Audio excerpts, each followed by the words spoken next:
संधारित्रों का समायोजन, संधारित्रों का समायोजन दो प्रकार से होता है। जैसे हम ऐसे जोड़ दिए, ऐसे जोड़ते गए तो ये श्रेणी क्रम हो गया। कौन सा क्रम हो गया? श्रेणी। इसको हम ऊपर नीचे रख दिए तो ये कौन सा क्रम हो गया? पैरेलल। ऐसे हम जोड़ दिए तो ये कौन सा क्रम कहेंगे? समांतर। और ऐसे अगर हम जोड़ते गए तो ये कौन सा क्रम बोलता है? श्रेणी। बस एकदम बेसिक बता दिए। तो संधारित्रों का समायोजन, समायोजन को हम कंबाइनेशन कहते हैं, ठीक है। तो ये समायोजन आपका दो प्रकार का होता है। कितने प्रकार का होता है? दो प्रकार। पहला होता है श्रेणी क्रम, मतलब सीधे सीधे जोड़ना है। अभी बताएं, ऐसे ये जोड़ते गए, ऐसे जोड़ते गए, ये श्रेणी हो गया। तो श्रेणी क्रम समायोजन, ठीक है। और दूसरा नंबर जो होता है वह होता है समांतर क्रम समायोजन होता है, ठीक है, समायोजन। अब चलिए हमें इसमें पहला नंबर पहले पढ़े, श्रेणी क्रम समायोजन क्या होता है? श्रेणी क्रम समायोजन। बस 2-3 मिनट का है, डेरिवेशन खत्म हो जाए। देखिए कैसे निकालेंगे। जैसे कैपेसिटर का सिंबल तो आप पढ़े हैं, ऐसे ही होता है। यह पहला हो गया आपका C1, दूसरा यहाँ कैपेसिटर लेते हैं हम C2 हो गया, और यहाँ तीसरा, 3 को काफ़ी है, ये C3 हो गया। कैपेसिटर को हम C से लिखते हैं, कैपेसिटेंस को, धारिता को। इसका अपना वोल्टेज होगा V1, इसका अपना होगा V2, इसका अपना होगा क्या? V3 हो गया। अब चलिए इसको बाहर परिपथ से जोड़ दीजिए। वोल्टेज देकर टोटल V प्लस माइनस, धारा कितनी बहेगी? I हो गई।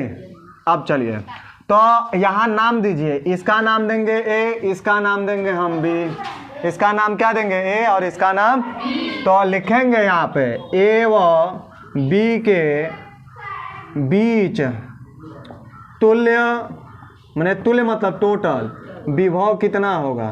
तो तुल्य विभव आपका V इक्वल टू होगा V1 plus V2 plus V3 होगा। अगर और रहता तो डॉटेड कर दीजिए।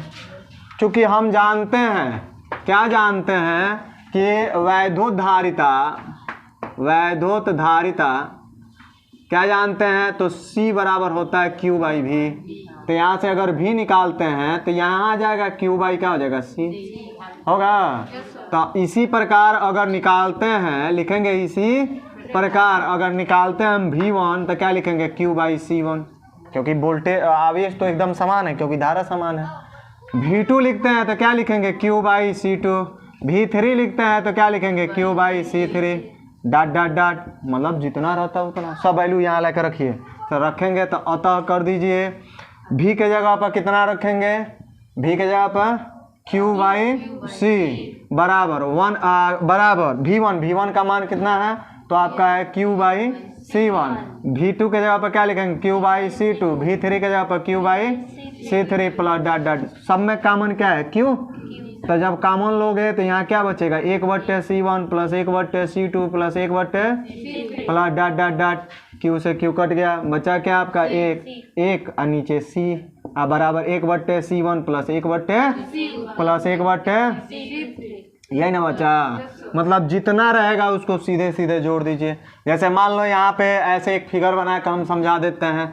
जैसे ऐसे दिया हो, यहाँ पे आपका 2 माइक्रोफैरेड हो, यहाँ पे आपका यहाँ भी 2 ही माइक्रोफैरेड हो, ठीक है। और ऐसे कह दे इसमें टोटल धारिता कितना होगा? तो लिखेंगे 1/C बराबर 1/C1 प्लस 1/C बराबर, देखो ये भी 2 है, C1 है, मान लो C1 है, C2 है, ये भी आपका 1/2 ही है C2, तो हर बराबर है ना। तो नीचे का 2 लिख कर 1 धन 1 कर देंगे। 1/C बराबर 1 कितना होगा? 2, 2/2 कट जाएगा आपका, 1 आ जाएगा। 1/C बराबर 1/1, तो C बराबर कितना आ जाएगा? 1 माइक्रोफैरेड। मतलब बट्टे में बस बट्टे का जोड़ घटाना है। इस पर सवाल वीडियो बना चुके हैं, एडवांस में बनाए थे हम, ठीक है। तो इस पर एकदम बेसिक होता है। अब हमें पढ़ना है क्या? समांतर क्रम। मगर इसको पढ़ाने से पहले इसको फिर एक बार समझा देते हैं। मान लो हम 3 धारिता लिए, C1 C2 C3, इसका अपना वोल्टेज V1, इसका V2, इसका V3, यहाँ टोटल विभव आपका V हो गया। तो A और B के बीच तुल्य विभव कितना होगा? तो V बराबर V1 plus V2 plus V3। V1 V2 V3 निकाल लीजिए वैद्युत धारिता की परिभाषा से। C बराबर होता है Q बाई V। यहाँ से जब निकालेंगे तो हमारा V निकालेंगे तो आपका क्या हो जाएगा? Q by C।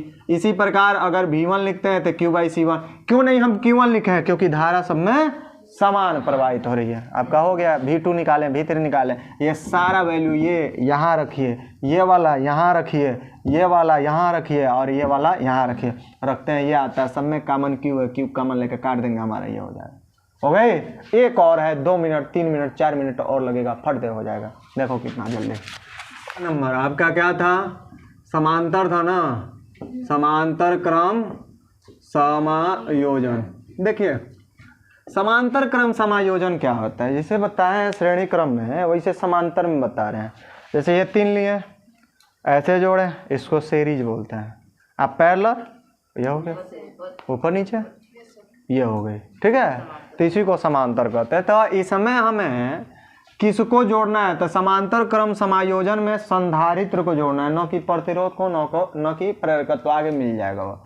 तो इसको समांतर क्रम में जोड़ना है तो हमारा फिगर क्या होगा, जैसे एक कैपेसिटेंस हो गया आपका, एक ये हो गया और आपका एक ये हो गया, 3 को हो गया, ये हो गया C1, ये हो गया C2, ये हो गया आपका C3, सबको मिला दीजिए एक जगह, मिल गई।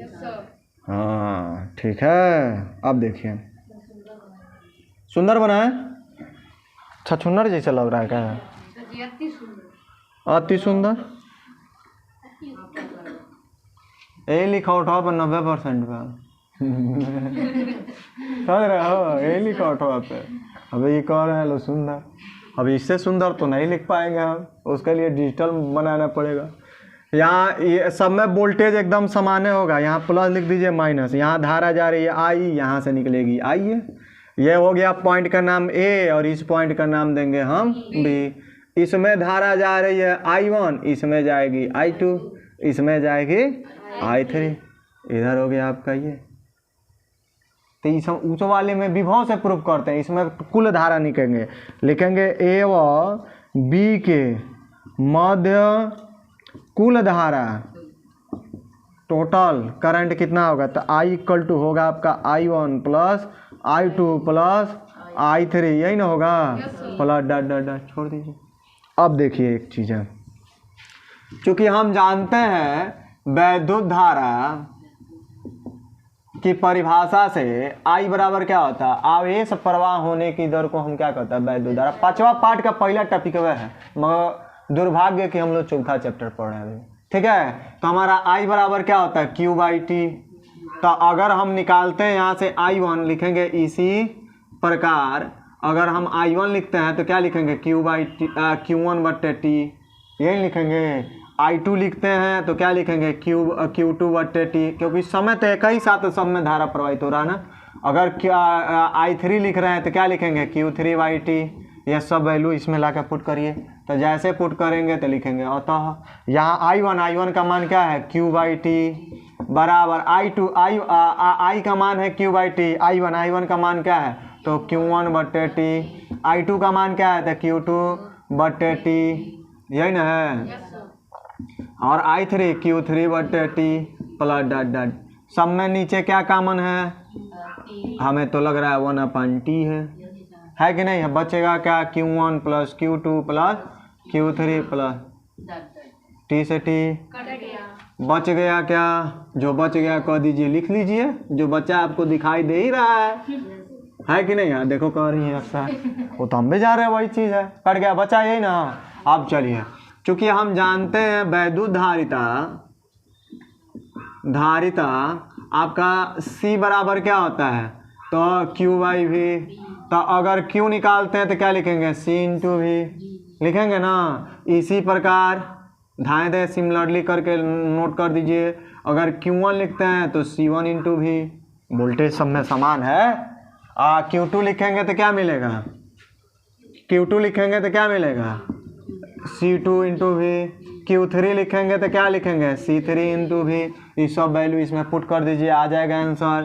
तो अब क्या हो जाएगा, Q के जगह पे क्या लिखेंगे, C/V बराबर Q1 के जगह पे क्या लिखेंगे, C1/V। Q2 के जगह पे क्या लिखेंगे, C2/V। Q3 के जगह पे क्या लिखेंगे, C3/V। सब में भी कॉमन है, कॉमन ले लीजिए। तो C/V यहाँ से जब भी निकालेंगे तो क्या होगा, C1 plus C2 plus dot dot, भी से भी आपका C इक्वल टू क्या होगा, C1 plus C2 plus dot. हो गई, खत्म हुआ, आंसर हो गई। हमने कुछ किया, कुछ भी नहीं, 2 मिनट तो लगा। समांतर क्रम समायोजन में क्या करेंगे, तो हमारा ए और बी के बीच पहले धारा निकालिए। कोई 3 भाग में बट रहा है, यहाँ किरचॉफ रूल लागू होता है। 6वां चैप्टर पढ़ाए होंगे गुरुजी, या आप पढ़ेंगे, आगे पढ़ ही लेंगे। तो किरचॉफ ला यही कहता है, आने वाली धारा बराबर जाने वाली धारा, टोटल आ रही है आई या बह रही है 3 रूपों में, तो तीनों को जोड़ लीजिए, यह हो गया। वैद्युत धारा हम आई बराबर जानते हैं Q/T होता है। अगर इसी प्रकार देखें I1 तो Q1/T, क्योंकि समय तो समान है। I2 लिखेंगे तो ये आएगा, I3 लिखते हैं तो ये आएगा। ये सारा वैल्यू यहाँ पे ले चल के पुट करिए, I का, I1 का, I2, I3 सब ये हो जाएगा। नीचे T कॉमन है, कॉमन लेकर काट दीजिए। Q बराबर होगा Q1 plus Q2 plus Q3। हम जानते हैं वैद्युत धारा Q बराबर होता है, C बराबर होता है Q/V। Q निकालेंगे तो ये जाएगा मल्टीप्लाई हो गया। इसी प्रकार का Q1 Q2 Q3 निकालते तो ये आता है V1 V2 V3, इसलिए नहीं लिखे हैं क्योंकि वोल्टेज सब में समान है। यह हो गया, ये V1 V2 Q1 Q2 Q3 सबका वैल्यू क्या करिए, तो यहाँ पर ला कर रख दीजिए, रखेंगे तो ये आएगा। समय भी कॉमन है, कॉमन लेकर काट दीजिए, आपका आंसर आ गया। समझ में आई? आज समझ में आई तो लाइक जरूर करिए।